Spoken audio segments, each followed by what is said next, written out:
అందరికీ నమస్కారం అండి.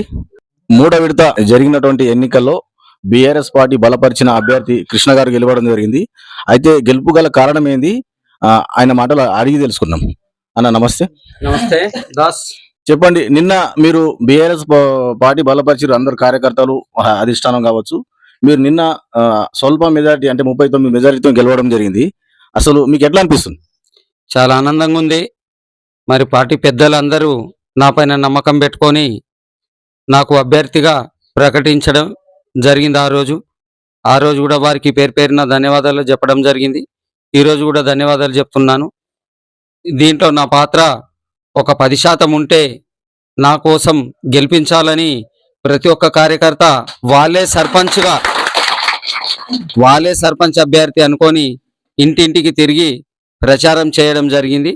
ఈ విజయంలో నాది 10% పాత్ర ఉంటే 90% పాత్ర మా యొక్క బీఆర్ఎస్ కార్యకర్తలదే ఉంది. మీరు ముందే గెలుస్తారని అనుకున్నారా, లేకపోతే చాలా టఫ్గా పోతుంది అనుకున్నారు? ముందే గెలుస్తామని అనుకున్నాం. వచ్చే 5 సంవత్సరాల నాడు కూడా మళ్ళా కంటి లోపల బీఆర్ఎస్ జెండానే ఎగిరేస్తామని ఈ రోజే చెప్తున్నా. ఎందుకంటే మేము పని చేసే వాళ్ళం.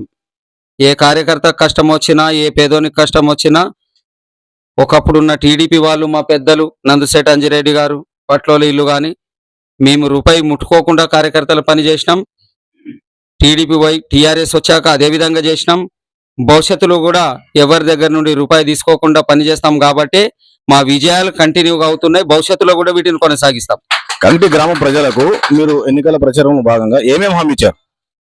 నేను వాస్తవం చెప్పాలంటే ఏ ఒక్క హామీ కూడా ఇవ్వలేదు. అది ఎందుకు ఇవ్వలేదు అని అంటే పైన ప్రభుత్వం మాది లేదు అని వాళ్ళే అన్నారు. వాస్తవానికి మా ప్రభుత్వం కూడా లేదు, ఎమ్మెల్యే కూడా లేరు, ఎంపీ కూడా లేరు, హామీ ఇవ్వలేను. కానీ ప్రతి పేదోని కోసం కొట్లాడే తెలివి, ధైర్యం మా కార్యకర్తల ధైర్యం ఉన్నది. ప్రతి ఒక్కరి వల్ల ఖచ్చితంగా మాత్రం పేదోనికి ఏం కావాలనో అవి ఎమ్మెల్యే గారి దగ్గర ఉండని, ఎంపీ గారి దగ్గర ఉండని తీసుకొస్తాం. వారి కోసం పొట్లాడతాం. ఈ రోజు నుండి గంపగుత్తగా కాంగ్రెస్ పార్టీ వారికి పోకుండా ప్రభుత్వ పథకాలు ఏవి వచ్చినా పేదోని గడప దగ్గరికి తీసుకుపోయే బాధ్యత నాది, మా కార్యకర్తలు. పైన అధికారం కాంగ్రెస్ పార్టీకి ఉంది. ఎంపీ సురేష్ శెట్కర్ ఉన్నారు, అలాగే ఎమ్మెల్యే సంజయ్ రెడ్డి గారు ఉన్నారు. కృష్ణ గారు గెలిచి ఏం ఉపయోగం లేదు, ఏం ఫండ్స్ రావు అన్న వాళ్ళకి ఏం చెప్తారు?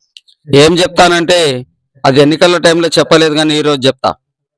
మరి దేశం మొత్తం మీద బీజేపీ ఉన్నది. కాంగ్రెస్ పార్టీ కేవలం 3 రాష్ట్రాలలోనే ఉన్నది, కర్ణాటక, తెలంగాణ, హిమాచల్. మరి వారు ఎట్లా డెవలప్ చేయాలనుకుంటే తెలంగాణలో పైన బీజేపీ ప్రభుత్వం ఉన్నది. బీజేపీ వాళ్ళు కూడా వీళ్ళకి ఫండ్ ఇవ్వద్దు కదా. ఎవడు అయ్య జాగిరి కాదు, ఎవడు అబ్బ జాగిరి కాదు. రాజ్యాంగం అంబేద్కర్ కల్పించిన హక్కు, ఆ హక్కు ప్రకారం రాకుంటే కోర్టులున్నాయి.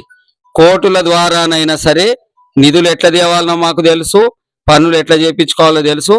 ముఖ్యంగా గ్రామాలకు వచ్చే నిధులు రాష్ట్ర ప్రభుత్వం ద్వారా రావు, అవి కేంద్ర ప్రభుత్వ 15th ఫైనాన్స్ కమిషన్ ద్వారానే వస్తాయి. కాబట్టి వీళ్ళ ఆపనికి లేదు, వీళ్ళు చెయ్యనికి లేదు. వీళ్ళ దగ్గర ఎమ్మెల్యే, ఎంపీ కానీ తర్వాత రాష్ట్ర ప్రభుత్వం చేతి లోపల ఏం లేదని చెప్తున్నాను. ఇప్పుడు గ్రామ ప్రజలకు మీరు ఎన్నికల సమయంలో హామీ ఏమి వేయలేని అంటారు కాబట్టి ఇప్పుడు ప్రజలకు ఏమి చెప్పదలుచుకున్నారు? ప్రజలకి వాళ్ళ ఇంటి బిడ్డగా అప్పుడున్నా ఇప్పుడున్నా భవిష్యత్తులో ఉంటా. వారికి ఏ కష్టం వచ్చినా, ఏ సమస్య వచ్చినా వాళ్ళు నా ఇంటికి అడుగు పెట్టేలాగా కాదు, వాళ్ళ ఇంటికి ఆ సమస్య దగ్గరికి నేనే వెళ్తా అని చెప్పేసి చెప్తున్నా. ఇప్పుడు కృష్ణ గారు ఓన్లీ టీఆర్ఎస్ పార్టీ కార్యకర్తల కోసం పనిచేస్తాడా, లేకపోతే అన్ని పార్టీలను కలుపుకొని గ్రామ ప్రజల కోసం పనిచేస్తాడు? గ్రామ ప్రజల కోసమే పని చేస్తా. టీఆర్ఎస్ వాళ్ళకి చేస్తే పక్షపాతం అయినట్టు ఉంటది. కాబట్టి అందరు వేస్తేనే మనం గెలిచినాం. ఏ ఒక్కరి వల్లనో మా కార్యకర్తల వల్లనే కాదు, మొత్తం కంటి గ్రామం ఎత్తుకుంటేనే ఈ రోజు మనం మీ ముందు నిలబడ్డాం. కాంగ్రెస్ ఉన్నారా, బీజేపీ ఉన్నారా, టీఆర్ఎస్ ఉన్నారా, బీఎస్పీ ఉన్నారా, నాకు పార్టీలతో సంబంధం లేదు, పనితోనే సంబంధం. చివరిగా చెప్పండి, కంటి గ్రామ ప్రజలు చాలా మంది ఇప్పుడు కాంగ్రెస్ పార్టీ చూసుకుంటే లోని నరసింహ గారిని నిలబెట్టారు. పడిపోయిన అభ్యర్థికి ఏం మెసేజ్ ఇవ్వదలుచుకున్నారు? అధైర్యపడకని చెప్తున్నాను. రాజకీయంలో గెలుపోటములు సహజమే. ఒకరు గెలుస్తారు, ఒకరు ఓడతారు.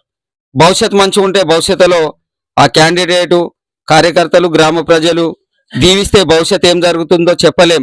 కాబట్టి అధైర్యపడకనండి. ప్రభుత్వం వారిది ఉన్నది. వాళ్ళ ఎంపీ ద్వారా, ఎమ్మెల్యే ద్వారా ఏవైనా ప్రత్యేక నిధులు తీసుకొస్తే వాటికి కావాల్సిన తీర్మానాలు నేను ఆపకుండా ఇచ్చి గ్రామాభివృద్ధికి అతని సాయం కూడా తీసుకుంటానని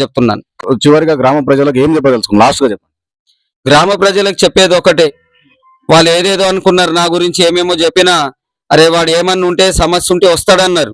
భవిష్యత్తులో కూడా ఏది ఉన్నా వస్తా, మీ బిడ్డగా పని చేస్తా అని చెప్తున్నా. ఓకే, ఇదండి మన కొత్తగా గెలిచిన సర్పంచ్ అభ్యర్థి, సర్పంచ్ గా గెలిచిన కృష్ణ గారు. వాళ్ళు ఒకటి అంటారు ఏంటంటే, గెలుపోవటములు సహజము, ఎవరు కూడా అధైర్యపడద్దు, అందరం కలిసి గ్రామాన్ని అభివృద్ధి చేసుకుందాం, ఎమ్మెల్యేతోని కానీ ఎంపీతోని కొట్లాడి మన గ్రామ సమస్యలను అన్ని పరిష్కరించుకుందాం. కాబట్టి వాళ్ళు ఏందంటారంటే, రాజకీయంగా ఎలాంటి ఏ ఒత్తిడి ఉన్నా ఖచ్చితంగా కార్యకర్తల కోసం, గ్రామ ప్రజల కోసం సేవ చేయడానికి ఉన్నా నన్ను ఆశీర్వదించారు కాబట్టి ఖచ్చితంగా ఈ 5 సంవత్సరాలు గ్రామాభివృద్ధి చేస్తుంటారు. HM10 న్యూస్ తో మీ దాసు. ధన్యవాదాలు అందరికీ.